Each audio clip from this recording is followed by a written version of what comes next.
Good morning. We will call the Port Authority meeting to order and start with our invocation by Reverend Alan Ho.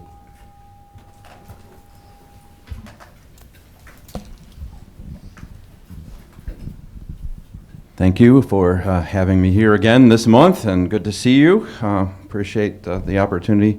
We greet you from Anchor House and commissioners and chairman and distinguished guests. Let us pray.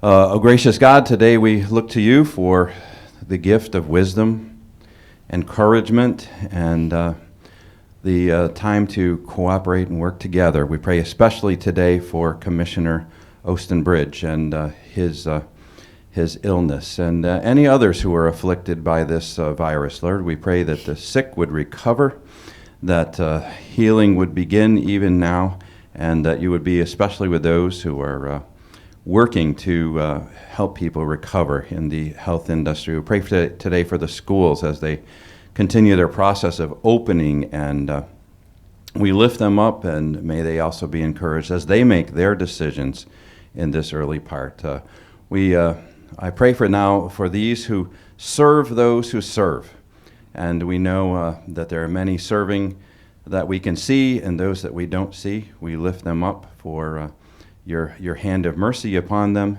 We pray for those who are working in this heat today and the weather conditions that sometimes are very challenging. Today we ask for safety and for your blessing of peace upon us all as we turn our hearts to the business of the day and the work of the day. In the name of the Father, Son, and Holy Spirit. Amen. Amen. I pledge allegiance to the flag of the United States of America and to the republic for which it stands, one nation, under God, indivisible, with liberty and justice for all.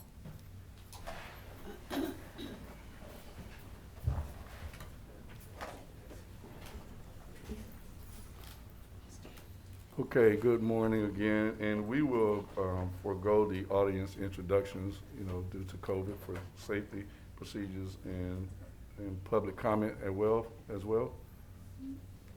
We still have to have public comment. Okay, do we have any public comments?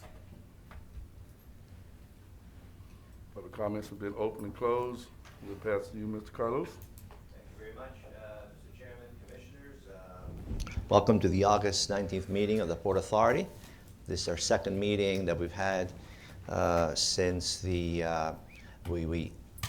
temporarily suspended the meetings at the port, and we're glad to have you back again because we do have some very important individuals and VIP, especially today with the Captain of the Coast Guard for Sector St. Petersburg and the Tampa Bay area that really provides a critical function. We thought that it'd be beneficial to have Captain Thompson come and talk to you because it just doesn't affect the port, it affects the entire region that we have here, the entire sector.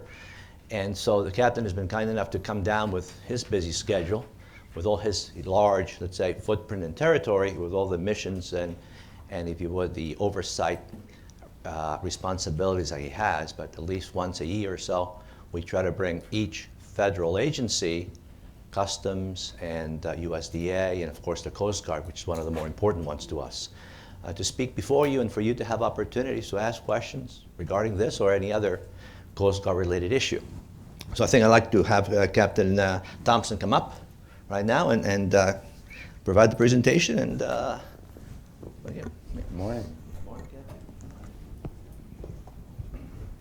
I'm going to take my mask off here. All right, good morning, Chairman, board members, leadership of the port. I really appreciate the opportunity to be invited down today to meet all of you and just kind of talk a little bit about the Coast Guard. I do have a few slides here. I definitely won't PowerPoint you guys to death, but it is helpful to have a few visuals of things. And what I want to do is kind of start sort of more broadly about the Coast Guard in this area, just so you can kind of get to know your Coast Guard and the agency that supports and works closely with the port here and most of the shipping in this area. As well as then I want to kind of hone in a little bit on a couple of things specific to the Port of Manatee. So if we go next slide. So this slide is kind of a breakdown of how a sector is set up. So we my boss is in District 7 in Miami, Admiral McPherson. He just took command last month. And my role is sector commander. Within that, there are multiple departments that kind of manage the logistics, response, prevention. With me today is our prevention department head, Commander Christian Mira. So within the activities that the Coast Guard does at the port, the folks that work for Christian, that their office is on Davis Island, that is mainly the individuals at the port and the operators who are going to be working with. Additionally, on the response side, potentially for like search and rescue, law enforcement, or pollution, then you'd be working with Commander Mike Bell. He's not here today, but we can definitely get you in touch with him if something comes up. You know where to find us. So we'll go to the next slide. All right, this just kind of an overview about our Coast Guard sector out here in St. Pete. So you can see that we're starting up here, Wacala County, down to Collier. We have a pretty large area of responsibility, so basically all throughout the west coast of Florida and offshore past the continental shelf to carry out these missions. You can see this breakdown. This changes a little bit every day, as people come in and out, but just under 500 active duty military personnel in this area, about 26 Coast Guard civilian employees, and also 200 Coast Guard reservists. And throughout the reserve forces, I'm sure many of you are familiar with reserves from the armed forces and what they do. We actually have one of the highest contingencies of reservists within the Coast Guard, only second to Sector New York, which, as all of you know, is such an amazing place to live and be stationed. Not surprising that a lot of reservists want to be here in St. Pete, so we have a good amount.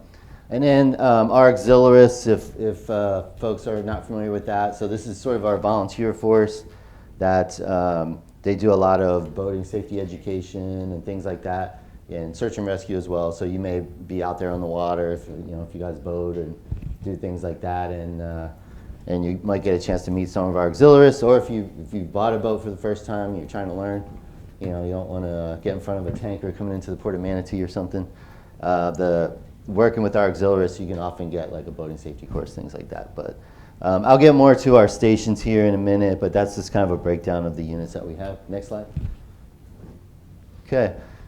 In order to carry out those missions and patrol that vast AOR, we have our departments that I spoke about. More specific to your interest here at the port may be our aids to navigation units. So here in the area, we have 3 different units. One is our ANT team. So they're going to be basically servicing fixed aids, day markers, ranges. I know we were over here at Port Manatee maybe a month ago, Christian, doing some range work with those, making sure the lighting's right and vessels can safely navigate in and out. Additionally, we have the Coast Guard cutter Joshua Appleby. That's a 175-foot buoy tender. So that's working on some of the larger buoys and things like that, whether it's here in the port or throughout the West Coast. And to be honest, even in D8, they spent maybe a month and a half in D8 last year with the hurricane season, helping to reconstitute ports within Texas, New Orleans, and Alabama. And then the Coast Guard cutter Vice, lastly, that is our construction tender. They're able to drive piles. They also help with a lot of range work and tower work and things like that. And for the port, especially in an area where we are, prone to storms, unfortunately, these are great assets to have right here organically, and they're here all the time, 24/7, 365, to provide those services here to the port. More specifically on some of the other missions, and I'll get into like what those are in a minute, but we have our Coast Guard stations. They're more geared toward search and rescue, law enforcement. So we have, starting up in the north, Station Yankeetown, then Station Sankey. It's a rough spot if you guys have ever been out there. It's beautiful. It's a station vacation, I think. We have Station St. Pete, obviously right there in the bay, then Station Cortez down by Anna Marie Island, and Station Fort Myers is our farthest southern area. Lastly, our patrol boat fleet that mainly is doing, again, law enforcement, search and rescue. Another area that we really focus on out here on the west coast of Florida is living marine resources or fisheries. So that working hand in hand with FWC and other agencies to enforce fisheries laws and ensure those stocks are maintained for years to come. So we have our 4 87-foot patrol boats, and actually the Coast Guard is going to be receiving a new cutter this year. It will be here in March of 2022. It's a fast response cutters is the type. It's 154 foot, so it'll be bigger than the rest of the patrol boats that we have here. And you know, that cutter will be doing similar missions, here, but also in other areas such as Key West and Miami, sort of a more of a regional presence. So we definitely look forward to getting them here, and we'll do like a commissioning event and potentially invite some folks to that. So, all right, next slide. Okay, actually, go back one. I want to go back one slide, please. Okay, I don't want you guys reading too far ahead. All right, so some of the things that we do, search and rescue wise, when you look at Sector St. Pete, in this area where you all work and live, there's not really a boating season, right? When you go up to areas such as the Great Lakes, north, west coast, people will get out in the summertime, maybe spring. You're getting close to Labor Day. People are packing up the boats and getting the skis out or snowmobiles or whatever they do. But here, our boating season is all year. So we at Sector St. Pete, we are in the top 3 of search and rescue units throughout the Coast Guard. That's out of 37 sectors. And we're doing approximately 750 cases annually in that AOR that I showed everybody. So recently we were recognized by Congressman Christ in over there in Pinellas County for our prowess in search and rescue, and I think that's an area that the Coasties really really are seeing here, and throughout the Coast Guard we're sort of helping to advise other areas on search and rescue items. Also, we do about 3,500 vessel boardings. This is not so much geared toward the types of inspections that we do at the port. We'll talk about that, but more toward recreational vessels, fishing vessels, things like that. And that's done to ensure safety and security among the area, making sure these vessels have the proper safety equipment, that the folks out there are able to get out, have a great day on the water, great day fishing, whatever it is, and get back safely. And then if they have trouble, they know how to call us. They have the right equipment to do so, and then we can get out and do one of those search and rescues that I mentioned. We also do about 1,500 vessel and facility inspections. Those you guys are be more familiar with here. We service about 800 aids to navigation, so that could be whether it's the fixed aids or tower ranges, buoys, things like that. We have one of the highest, they call it constellations of aids to navigation in any Coast Guard sector right here in St. Pete. And we work to maintain and kind of oversee about 4,000 vessel movements a year into the ports through our commercial cooperative VTS. So, okay, so now we'll go on to the next slide. This one probably, this one means a lot to you guys here, but ports of Manatee and Tampa, just kind of taking a look at the impact that it has here, and the Coast Guard working hand in hand to help facilitate this commerce and make these things happen. Tampa Bay, a very fast-growing area. If just try to buy a house right now and you'll see what's happening out there. Economic impact, I have to admit these numbers are maybe a year or so old, so I hope they're as high, but I could see how with COVID there may be some fluctuation. And this is a big employer in the area, the ports.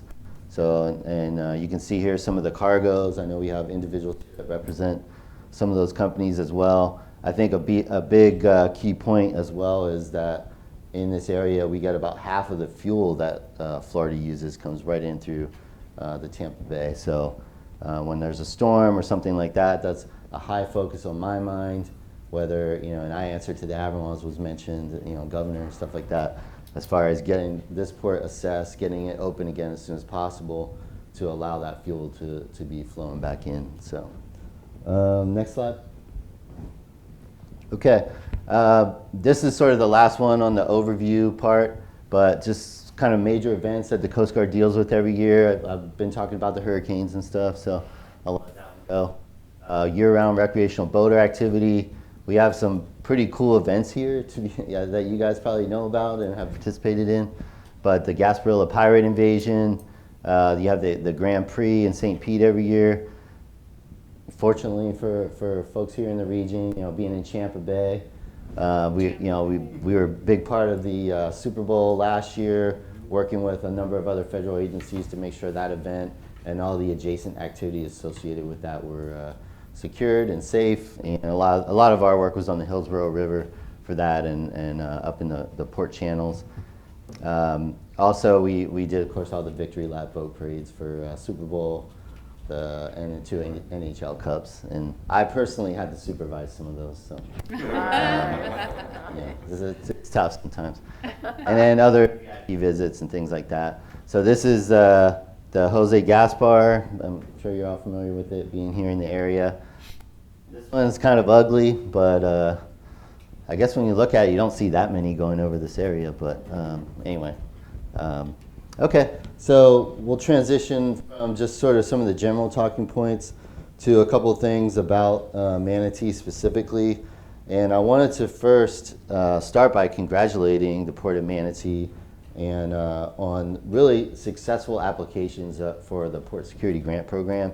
This is a program that the Coast Guard is part of every year through the Department of Homeland Security.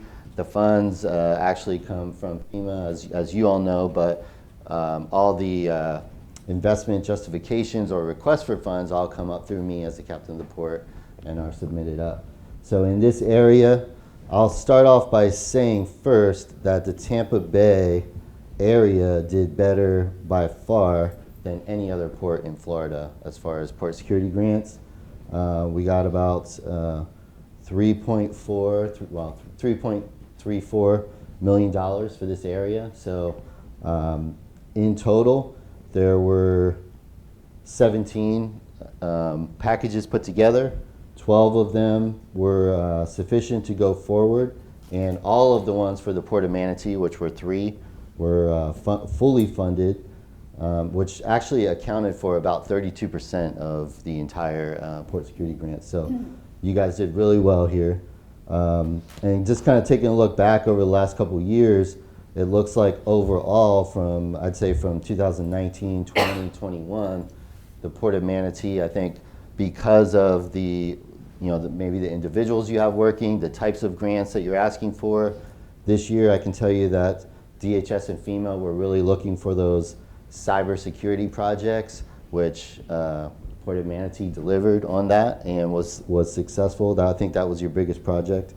So congrats on that, and I'd say nice job on getting those packages in and also executing them once they're done. That's the kind of the challenge on the backside sometimes is you receive the funds, but there's also a finite period to execute those. And because the Port of Manatee has been successful in doing that, then I think that also helps them to continue that funding. Lastly, you may see some coasties around the port today. We're doing a multi-agency container inspection operation. So these are kind of routine things that we do with other agencies. There's 8 agencies involved, obviously the big ones, CBP, Coast Guard, but also a lot of state and local agencies as well, both in the realm of inspecting containers, potentially law enforcement matters, but then also for hazmat and things like that. So that's ongoing this morning. Right here is not because you invited me, so it's just it was just a coincidence. And then maybe one of the last things, I'll give an opportunity if anybody wants to ask a couple questions, but maybe the last thing I want to mention is there was a Coast Guard NAVIC that was put out in February of 2020 with guidelines for cyber risk in the maritime transportation system. And basically what that NAVIC put forward was a requirement for ports to have a cybersecurity section and mitigation section within their facilities security plan. So obviously we're working with your team to get that done. There's a year-long process, so it kind of initiates in October of 21 and it's required to be completed in October of 22. So we'll be working closely with your team on that. But But that's all I had to present. Is there any questions or anything that anybody would like to know further about the Coast Guard? Commissioner Survey? Yes, thank you, Captain, for being here. And as a native Floridian, I have so much respect for the Coast Guard because before GPS, we would leave my mom the coordinates of where we were going offshore and say, if we're not back by 5 o'clock, call the Coast Guard. Very smart. So my question for you is, what is the biggest challenge that you're facing today in the Coast Guard? And can you talk about how you, where your authority ends and the U.S. Navy picks up and how you guys coordinate? Okay, I'll start with the second one. So the U.S. Navy, I mean, that is really sort of, I don't know if we have any veterans here or former members of the Navy, right? I always like to ask that. No, that's your, thank you, sir. That's really that deep water presence for national defense. So they're really focused in those areas where the Coast Guard is, we're both a military service, but also a law enforcement agency, and we carry those authorities with some of the roles I spoke about where the Navy does not have authorities in a lot of those realms. There are a lot of areas that we work together. For example, tactical law enforcement teams where we have Navy ships patrolling off of Colombia, Panama, with Coast Guard teams on board that can do joint counter-drug activities. If you see a lot of those big cases on the news where they're bringing them into like Port Everglades or Miami,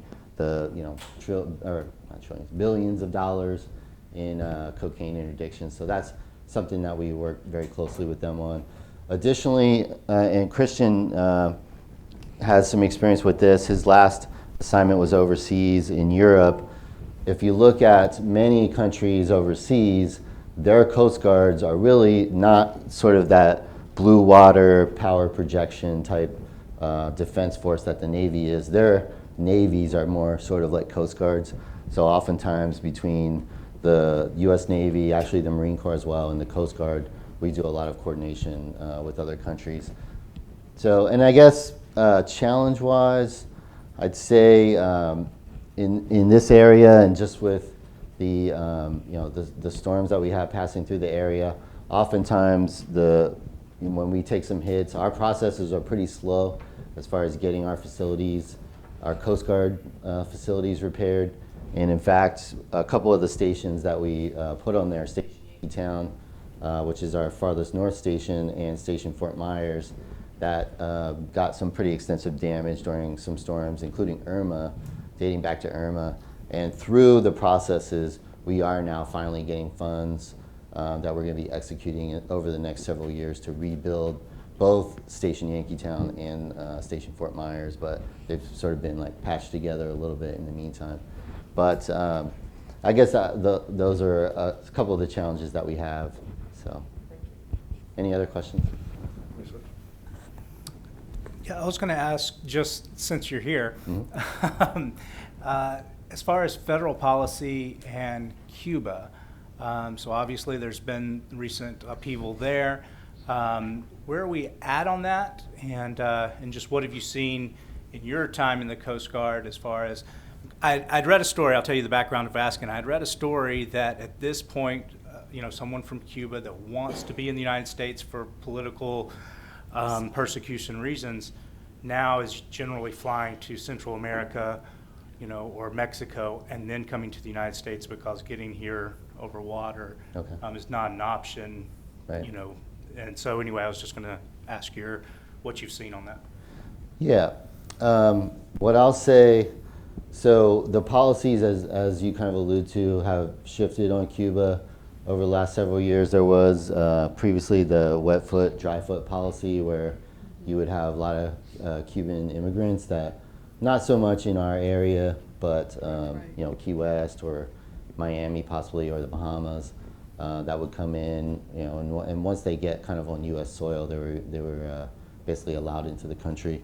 That policy had shifted, and in the Coast Guard, a lot of our work, where you might look at it through a lens of law enforcement when we're out in the high seas, in international waters, stopping vessels, but I also look at it through the lens of humanitarian or search and rescue, and myself have been on 5 different ships, stationed in Puerto Rico a number of times, both Dominican, Haitian, Cuban, a lot of experience picking up migrants. And I would say that unfortunately the conditions that individuals are taking that risk to come to the States are not good, and these vessels are not seaworthy.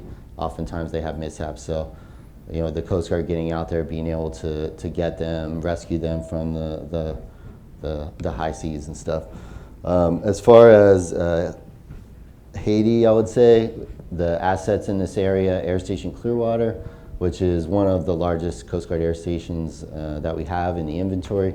They have about 9 H-60 helicopters, 4 C-130s, and they have assets deployed down to Haiti after the earthquake, and are doing some humanitarian work down there and some rescues. As far as U.S. policy, I don't have anything additional to add on that. Nothing specific to our area, though. So. Thank you. All right. Anyone else? Thank you. All right. you. Thank you, everybody. Good job. We'll move right along to the consent agenda.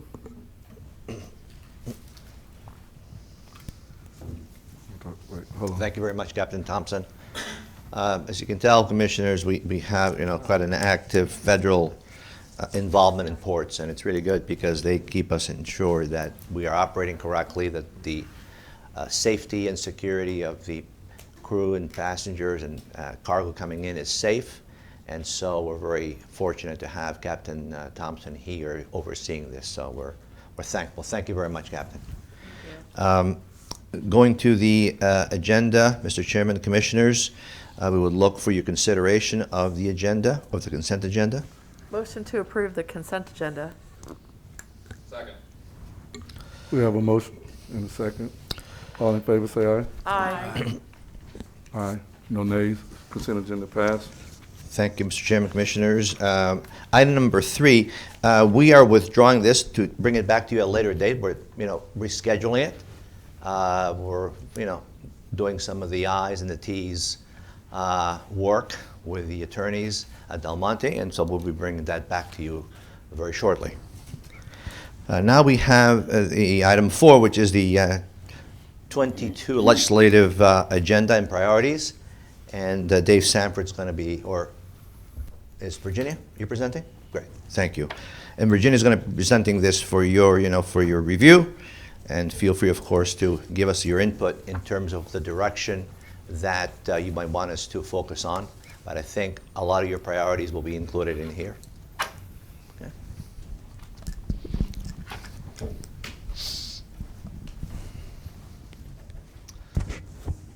Good morning, Chairman, board members. I will talk a little bit about our state legislative priorities. Dave Sanford will then follow up with the federal priorities. This session, we have 5 priorities for your consideration.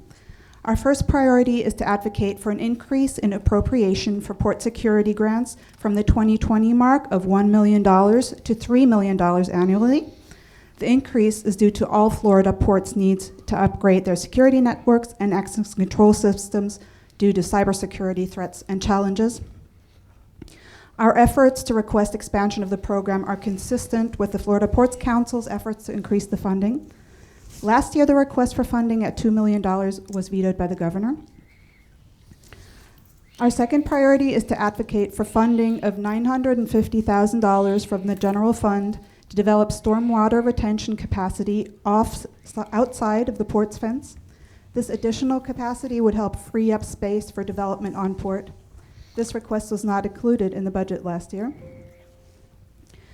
Next, we would like to advocate for the introduction and passage of an appropriations project request for the approximate amount of $990,000 on behalf of the Gulf Shellfish Institute for water quality improvements through native oyster and clam restoration. Port Manatee has been partnering with the Gulf Shellfish Institute for many years already and has made submerged lands to them available for their clam restoration project. Last session, this was submitted by Representative Robinson on behalf of the Manatee County Department of Parks and Natural Resources. However, it did not make the governor's mark. As a next item, we would like to advocate for the funding in the amount of $2 million from the general funds to create new and expand existing seagrass beds on the 400 acres of the port's submerged lands. And lastly, the port would like to advocate for the full funding of the Florida Ports Council FSTED program in the amount of $25 million to meet Florida Seaport's infrastructure needs. That concludes the state priorities. Yes, Can I ma'am. ask a question? Good job. I just have a question about the clam and oyster. There's always been a hiccup, and I can't believe it didn't go through this time, but maybe, are we using this as a stormwater project? Because the whole result of all this is cleaning the runoff. And have you heard, I mean, do you know how this is being presented to the state? To me, this is a, to clean up the waters, but it's really a stormwater tool to clean up our runoff as it goes into our waterways. So, do you know in the original request, is that what the gist of this is? I would actually ask Dave Sanford if he can maybe Okay. talk a little bit more about that. I don't know how you all are presenting it to the state, but maybe we just have to think of a different angle, because it is a stormwater, to me, project.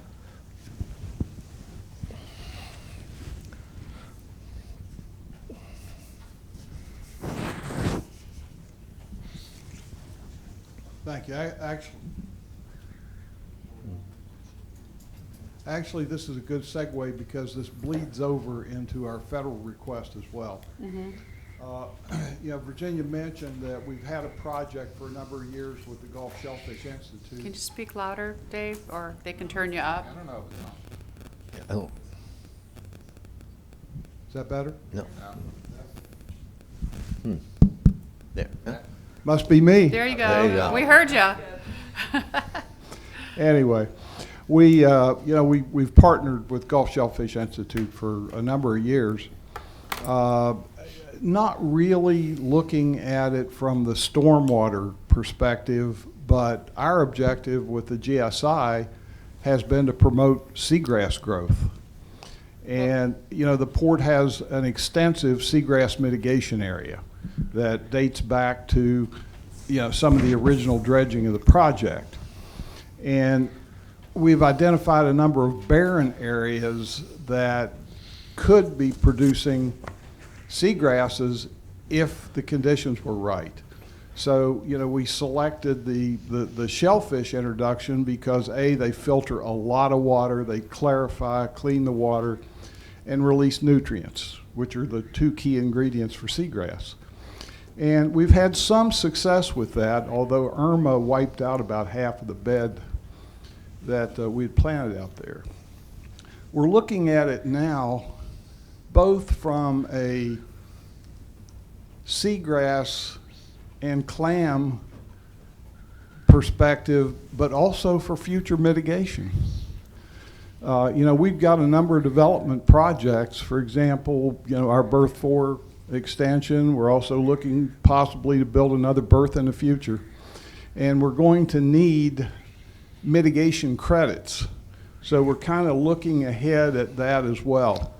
For our stormwater needs, Virginia mentioned that we're requesting funds for off-site development of stormwater capacity so that we can protect the port lands that we currently have for development and not have to put ponds on them. We're working with the National Stormwater Trust. Some of you may be familiar with Jeff Littlejohn, who was with DEP for years. He's working that program. We're working with him, and they've identified a number of opportunities within the county off port to develop the stormwater ponds over capacity such that we could buy some of that capacity to offset our development here. Can I, our north port, the northernmost berth, we planted, I don't even know how many acres of seagrass, and people actually physically went out there and planted the seagrass. Right. and it tripled, quadrupled. So that's what we'll have to mitigate in the future when we expand.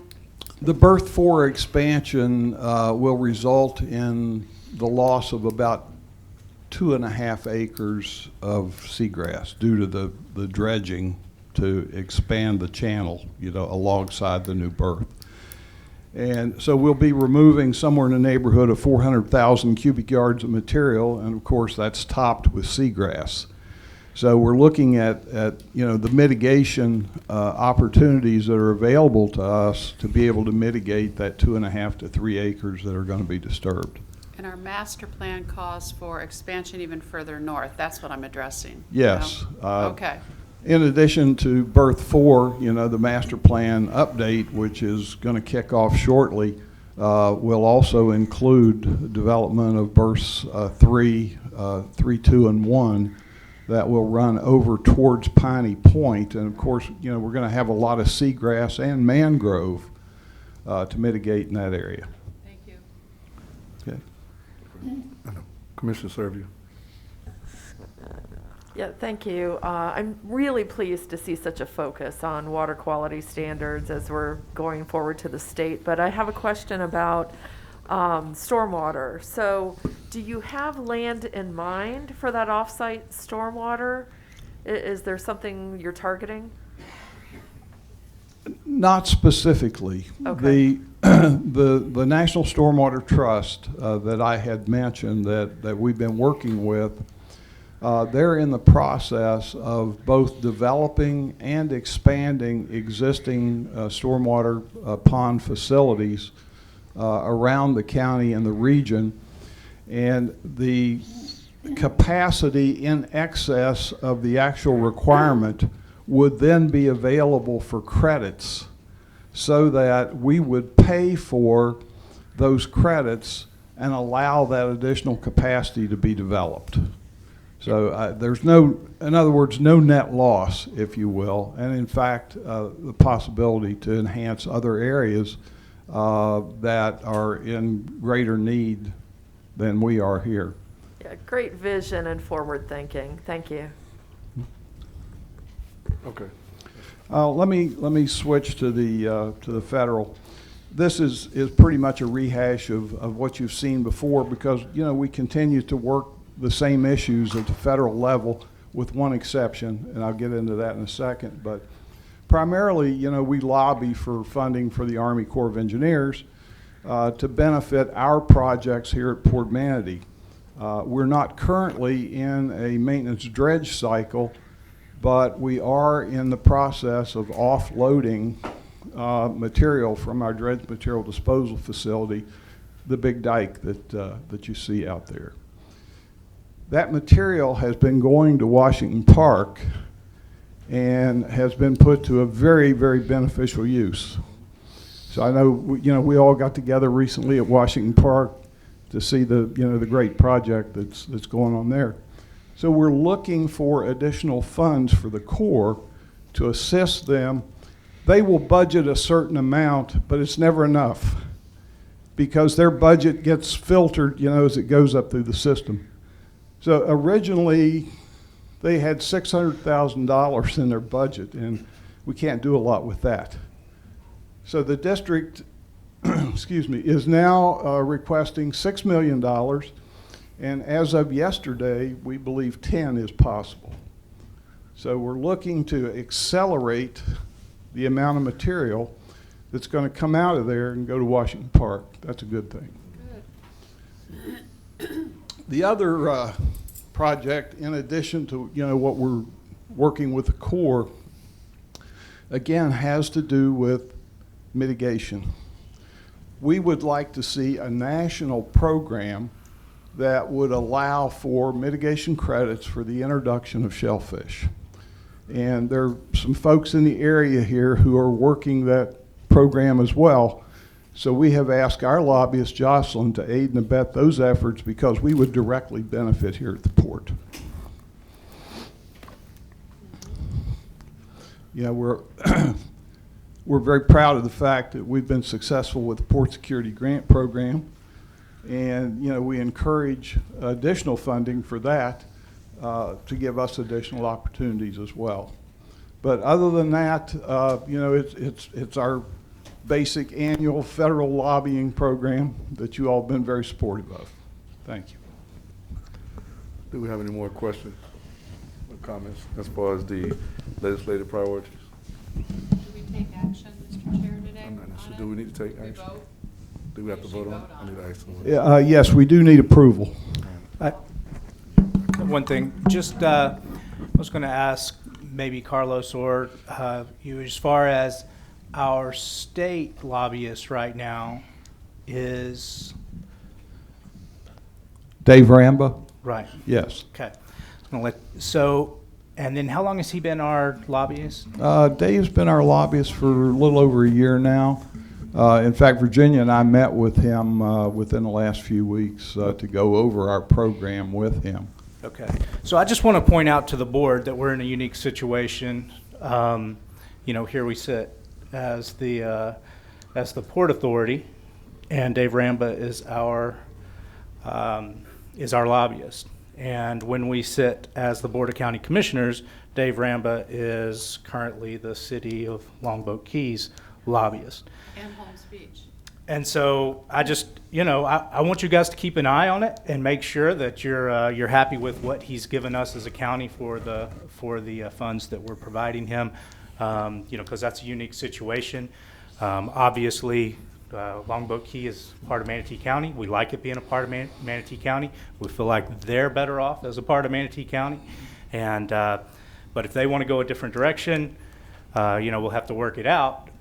But anyway, I wanted to put that out there so that we can all be, you know, recognize that issue and watch it closely. Mr. Chair. Go ahead, Commissioner. Mr. Ramba is Holmes Beach's lobbyist, Bradenton Beach's lobbyist, Longboat Keys, and our port. But these guys do this all the time. I mean, like we had the gentleman that represented National Humane Society that actually now we all voted to be our lobbyist. I mean, so they work for whoever pays them. I mean, more or less. So, but yeah, I know what you're, James. They did have two more cities that I wanted you to know about. Do you have a comment, Commissioner Sessions? You said Holmes Beach as well? So you know, and I feel like this is through no decision-making on our part, you know, but some decisions that have been made by other government entities, the relationship between us, the county, and Holmes Beach has been pretty icy.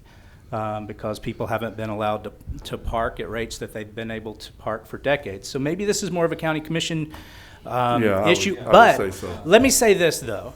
When we say, but everybody's giving them money, that doesn't mean that we have to going forward.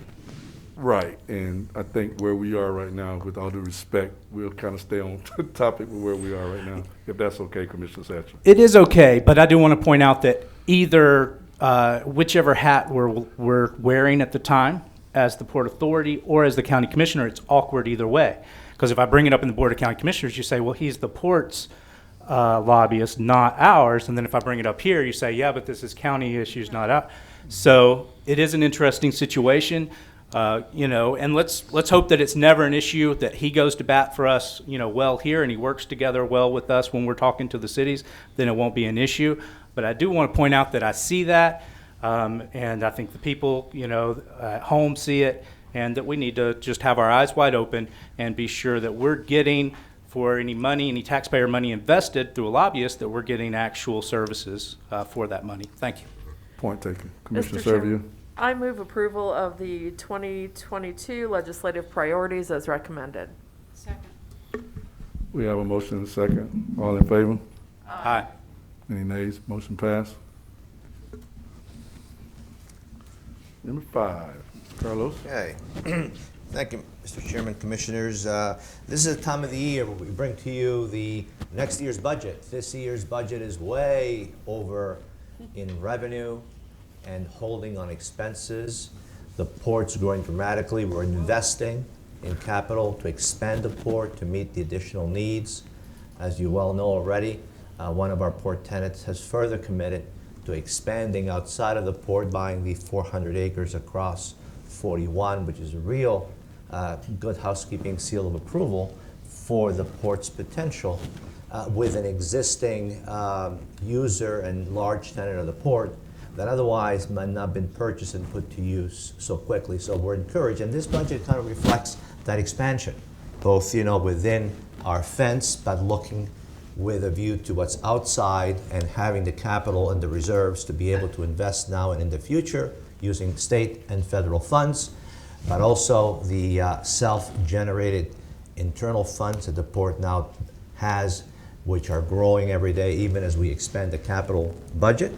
And so our chief, director of finance, Denise Stuffelbein, was going to call her CFO, but the CFO is really the county clerk. So we'll have Denise provide you with an update of what's coming up for next year.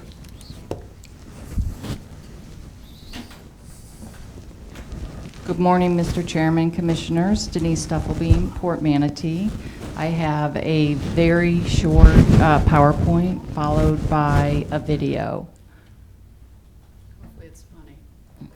Does it sound Good. funny? Good girl.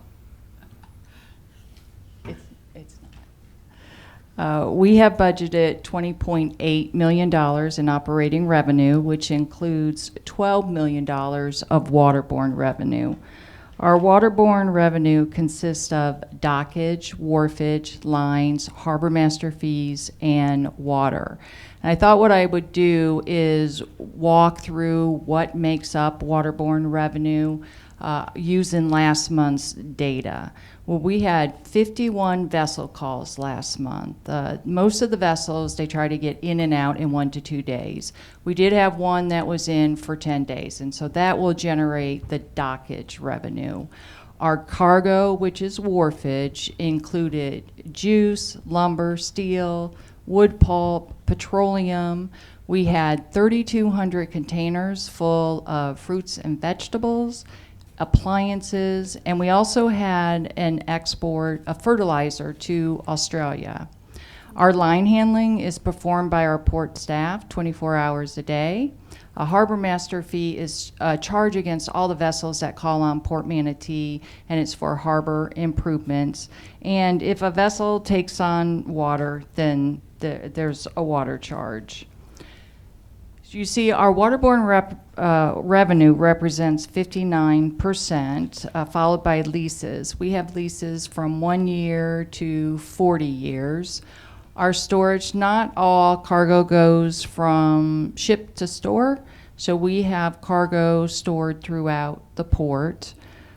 Our security fees are based on our port-wide security plan, and then there's also a fee for those who don't have the proper credentials to access the port, and they require escorting.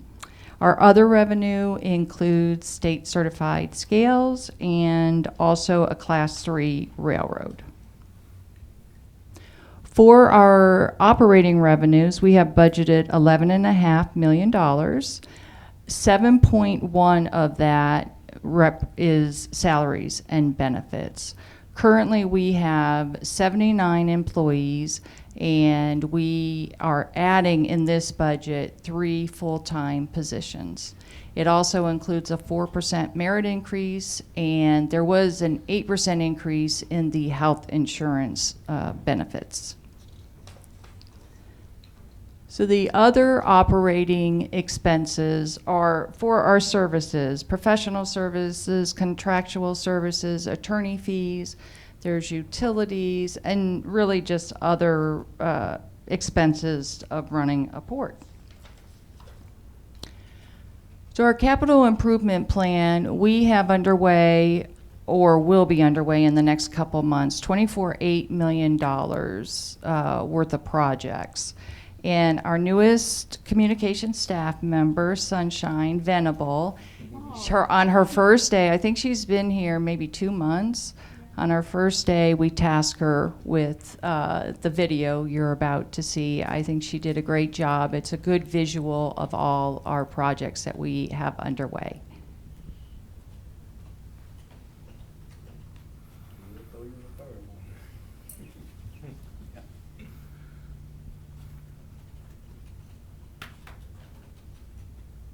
And a diverse global gateway for Southwest Florida.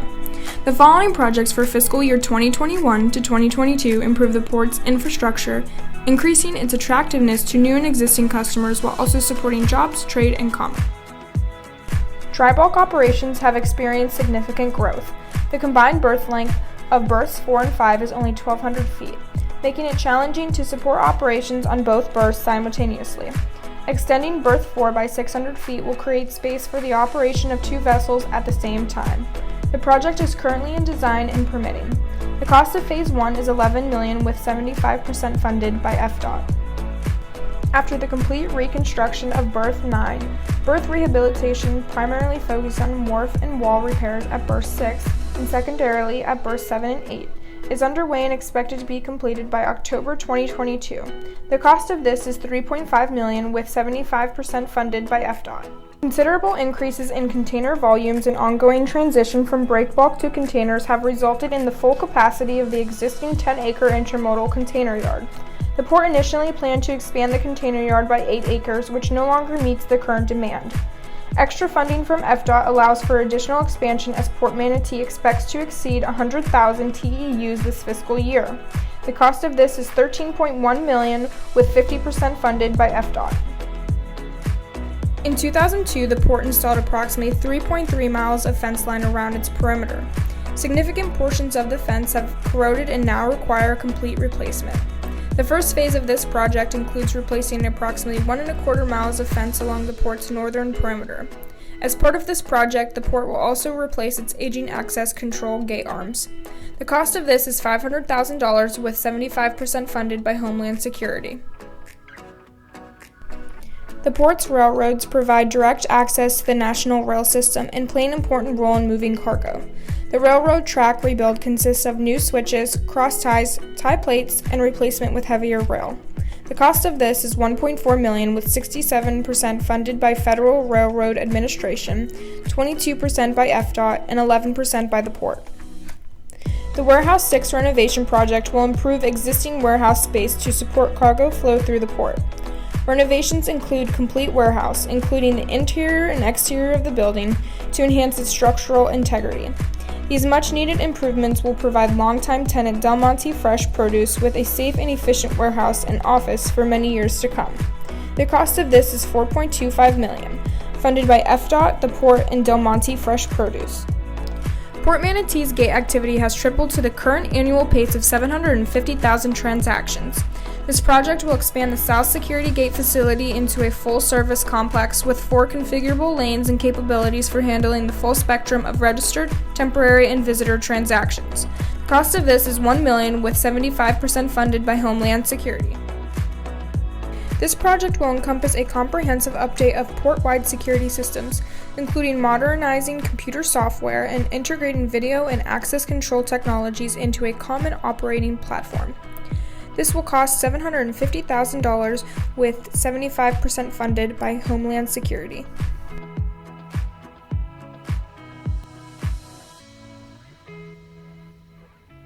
So if you'll notice the grant funding, we could not do these projects without FDOT, Homeland Security.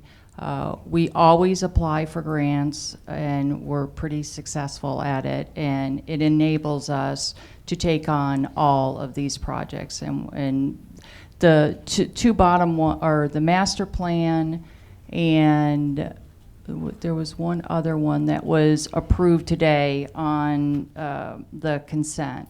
So those aren't underway yet, but they will be in the next couple months. So are there any questions? Commissioner Whitmore?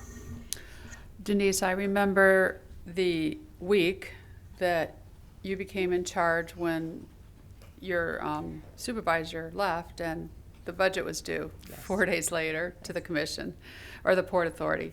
And you did a great job, and you've been doing a great job since. And we were this close from crashing because of the downturn. We didn't diversify. It was all about construction, and when all that hit, we were, I think I forgot what our reserves were down to. I'm thinking 400,000 at one point. It was 800,000. 800,000, Yes. And now what is in our reserves? 23 million, and Yeah. then we also, you approved today the coronavirus recovery, and the port will get 4.8 million. Good. And Arthur Savage is here in the audience from Tampa, and his company helps our ships come in, and he was here during those rough times too. So I just want to thank you all. I want to thank your team, Carlos. I want to thank you for going out for all these grants, and I don't think we'll ever see that mistake again, because we have diversified our product line at the port, and that's a good thing. That's all. Thanks. Any more questions or comments from the board? Do we have to take action?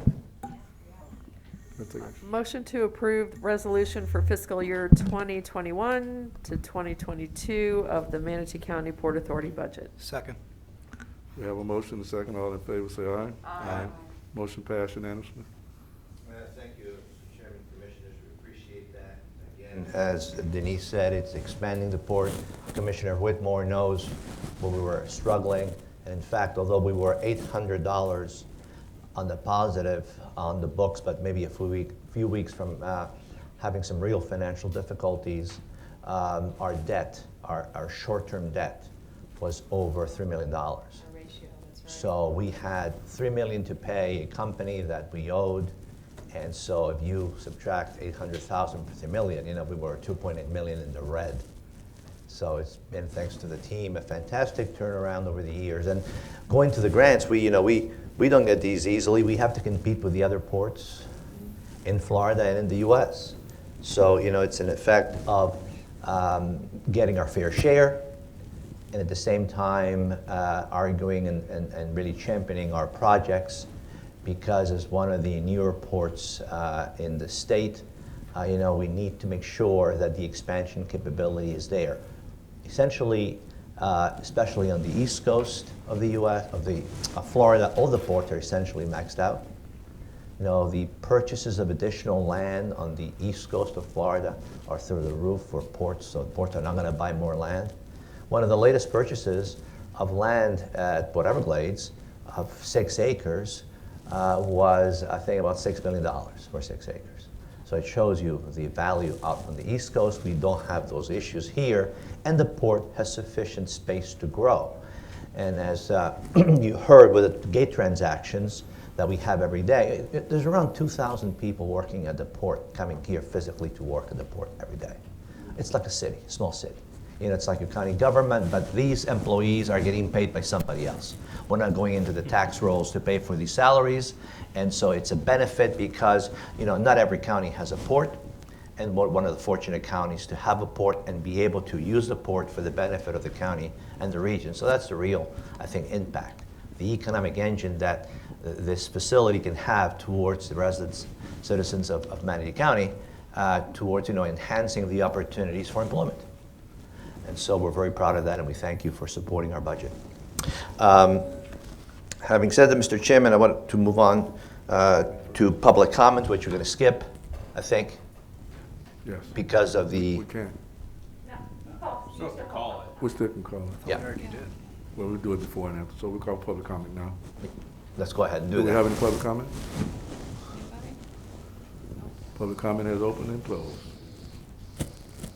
Do we have somebody? Are you anticipating somebody from public to come in? No, sir. Okay, all right. No, So sir. we- But again, we have a lot of distinguished visitors, here, and so I wouldn't be surprised if some of them want to make a few comments. I mean, with your permission, we'd be glad to have them come up, and we have the mic. Okay, seeing I know we've opened it to them. very shy today. Okay. We have opened it to them. We would love for them We to have. speak if they want to. Anybody want the mic? No? Okay. Is there anyone you want to acknowledge or something like that? I'm sorry? Is there anyone out there that you want to acknowledge? Not in particular, because we have too many VIPs, and Okay. I don't want to offend anybody. So we will leave it up to them, to maybe come up and talk about what they would like to discuss. I don't see any takers this morning, Mr. Chairman. Normally, they're much more talkative. All right, we've tried about 3 or 4 times now, so we'll move right along from public comment to FDOT comments. Yes, in fact, we've added this item to every agenda. Keith Robbins from District 1 is here. He's going to be making a few comments and updates to items that might be of interest to you.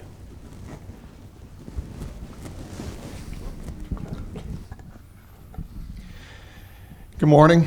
I'm Keith Robbins from FDOT, the District Freight and Seaport Coordinator for District 1. The new grants for this year that you've already approved on your consent agenda, once we get the resolutions, those should be executed within the next couple of weeks. And so the port can get started on those projects. And like Denise said, 2 of them are new projects that are not already on the list.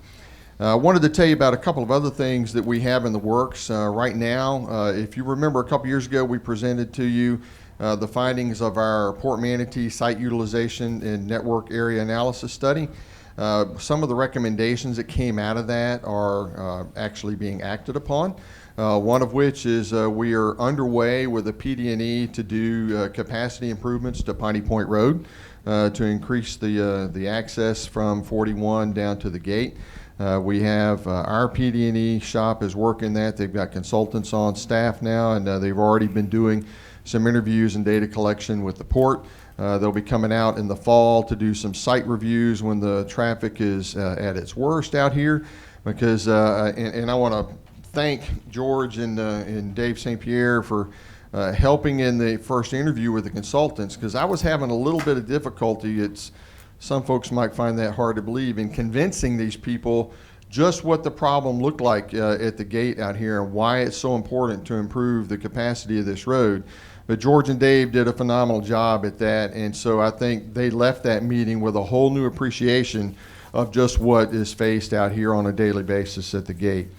Another thing that we're working on from that project or from that study is to get a signal installed on the south side of I-275 down here on US 41. That was one of the requests that had been made by every tenant and port staff member that we interviewed in that earlier study. We have one on the north side of the interstate, but we had a temporary one on the south side. And when that temporary one got taken away, I was quite sad, but now we actually have the effort. It's underway now to try and get one installed in there sooner rather than later.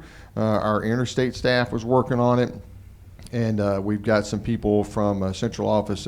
They're just going through there's a lot of extra analysis they have to do because it's connected with an interstate interchange. There's some federal highway regulations that we have to go through and all that. But all that's proceeding nicely, and they're getting budgets, and hopefully we'll be able to see that go to construction within the next couple of years or so. Lastly, we are up. This year is also, Dave mentioned, you're updating the Port Master Plan. We're updating my district freight plan, freight mobility and trade plan as well. The state FMTP was released last year, the new update, and so our district update is underway now, and we hope to have it published in the first half of calendar year 22. And part of that will be including activity and growth here at the port, and so we'll be getting some stakeholder feedback from the port and the tenants here in the next few months. And that's all that I have for you this morning, pending your questions. Yeah, Commissioner Satcher. I just wanted to say I noticed lots of big numbers next to FDOT was in the budget, and so I really appreciate that. I'm glad you're here for us to say that. We appreciate your investment in the port and what we have going here, so thank you. Thank you. Agreed. Thank you for everything you do for supporting us. Yeah, wait. No, not for him. I was for Mr. Mr. Bucharest. Okay. I do have Too many. too many Carloses here. That was Freudian. And this. Yeah. One quick comment, Mr. Chairman, if I may, is that one of our newest residents, who used to live in another district, is now moved to Manatee County. So Keith is now a resident of town, very close. We not too far apologize from for the port. traffic. Well, that's your fault. No. So really, I think he used to live over an hour from the port. Now he lives next door. So Oh, good. we're very happy to have North him not County. only as a great partner for the port and the county, but as well as a resident. So District 1? Yeah. North County? Yeah. Number one. All right, I like that. You notice how he said the first district? The first district. You know what that is. Mr. Chair, can I ask Mr. Sure. Bukaris a question? Is it true, I just now learned this today, and I'm glad I did, that half of the fuel for Florida comes through the Tampa Bay area? I knew racetrack and all that, but I had not heard that before. Right. And our Coast Guard, who is the boss, and he probably knows more, but I had never heard that. Can that be confirmed? That is probably, it's approximate. Well, It's that's not a exact lot. numbers, and it can vary depending on the type of fuel. It can vary depending, of course, on the amount of driving. But this part of Florida and Manatee, which wasn't on the fuel map a few Right. years ago, is now a significant player. And we have representatives here from Transmontane, who is the fuel handler, fuel farm over here. And the truck growth to deliveries to gas stations throughout the area has grown dramatically. Essentially, College Avenue, I know it was a educational facility. College Avenue all the way down to Fort Myers is some of the footprint that the port covers. And that's why when Captain Thompson talked about hurricane events and so on, that one of the first ports obviously to be cleared are the ports that have fuel. And the governor, again, every afternoon, when there's an event and fuel is shut down temporarily, we're on the phone to making sure that both the storage company, Transmontane, the port, and the truckers are aligned to make sure that those deliveries to the stations happen. So yeah, we're growing. So we will give you an update as to what the makeup is exactly, but the other ports would be Everglades and Canaveral as the two larger ones on the East Coast, and then Manatee and Tampa. There you go. Comments? Thank you. Just a few executive comments, Mr. Chairman, just to give you a quick update of what we did in the last month. Again, the container yard expansion, which is sorely needed, as you know, is almost near completion. This will allow us to double our capacity. We are already one of the ports not just in Florida, but in the US with the highest throughput numbers per acre. So ports measure their efficiency by saying, like, how many acres do I need to handle a container?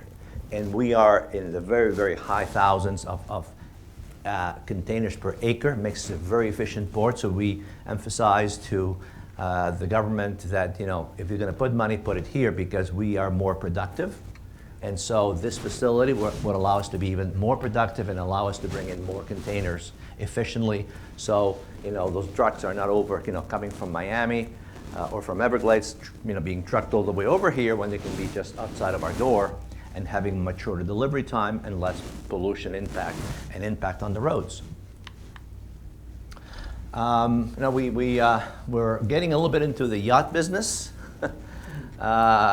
These are yachts that are for MarineMax, right? MarineMax, a national retailer of yachts. They're coming in on some ships that are calling at the port. Among them, one of them that comes in from usually from Latin America.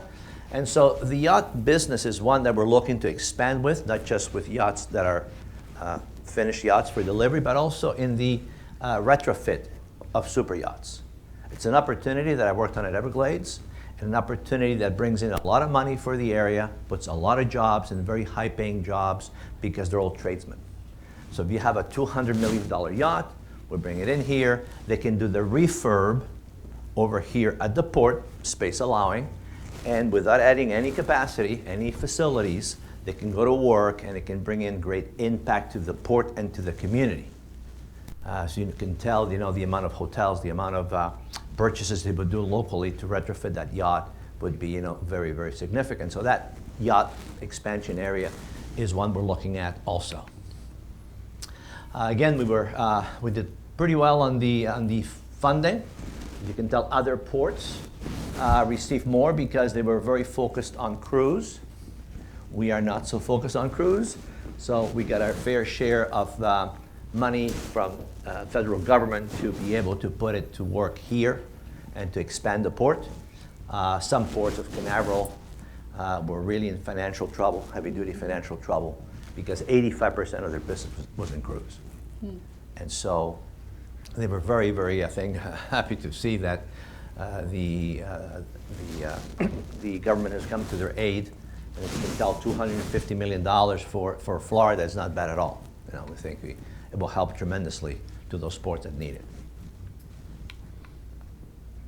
Again, security grants, security. As Captain Thompson said, you know, we have FDOT, we have CBP, we have Coast Guard, we have every federal agency, one way or another, here at the port on any given time and day, inspecting containers, processing and checking on credentials. So this expansion of the facilities will be able to keep up with that demand. And so 5 years ago, we were doing maybe 500 gate transactions. Now we're doing about 2,000 gate transactions per day. So we're trying to grow with that and keep ahead of the curve.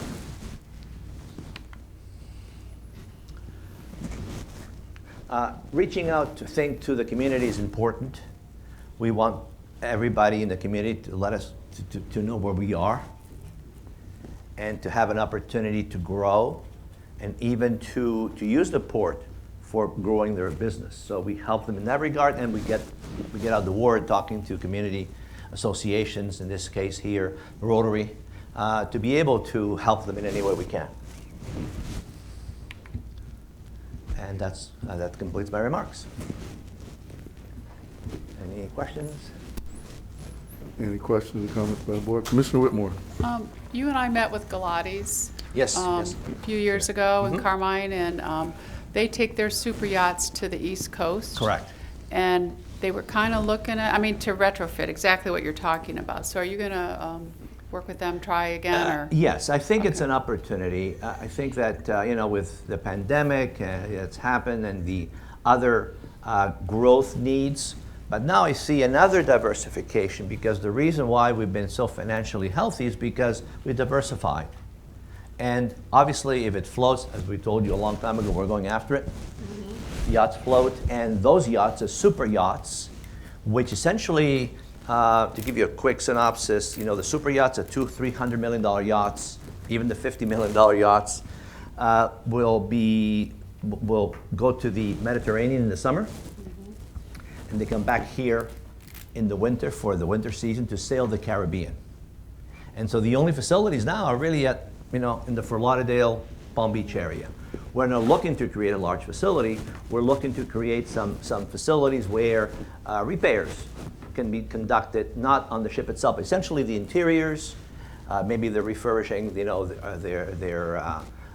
facility. They're refurbishing, maybe some engine parts. So something minor, but yet again bringing in a lot of opportunity, because we have some berths that often are underutilized.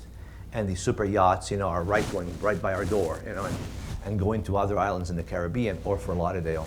And so we would like to start that process of trying to bring some attention to here, to what can be done. And the Galatis, as you said, when we met with them, are a perfect example of the craftsmanship that exists that could be done here. Thank you. Do we have any commissioner comments? Commissioner Serby?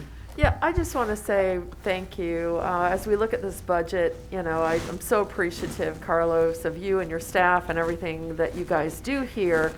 And, I'm always reminded that if you're a citizen in Hillsborough County, you are paying a tax to support the port in Hillsborough County in Tampa.